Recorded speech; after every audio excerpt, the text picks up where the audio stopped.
Welcome to our channel. Today we how to set up charitable donations deduction using donor advised funds, detailed guide step by step clearly. To set up charitable donation deductions using donor advised funds, start by understanding what a donor advised fund, or DAF, is. A DAF allows you to make a charitable contribution, receive an immediate tax benefit, and then recommend grants to your favorite charities over time. Research various financial institutions or charities that offer DAFs. Look for ones with low fees, good investment options, and a reputable track record. Once you have selected a DAF provider, create an account with them. You will need to provide personal information, such as your name, address, and social security number.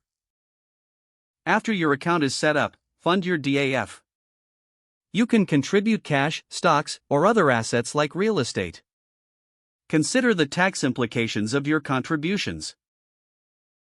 Donations to DAFs can be deducted in the year they are made, which can be beneficial for your tax situation.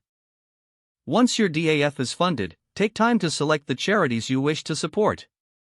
Review the list of organizations eligible to receive grants from your DAF. Consider diversifying your donations among multiple charities. When you are ready to make a grant, log into your DAF account.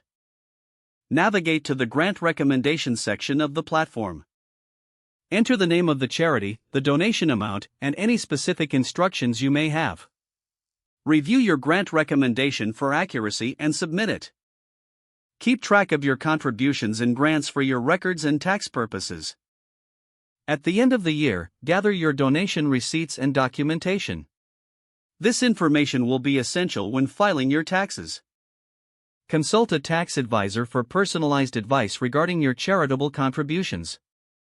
By following these steps, you'll be able to effectively set up charitable donation deductions using a donor-advised fund. If the page does not load, refresh the browser or try again in a private or incognito window. Make sure you are using the correct email address, then retype it carefully to avoid small typos. If your password is not accepted, use the reset option and create a new strong password you can remember. Check your spam folder for verification or security emails, then complete any requested confirmation steps. Enable two-factor authentication if available to improve account security and reduce unauthorized access risk. After signing in, review your profile details so your contact information and settings are accurate and current.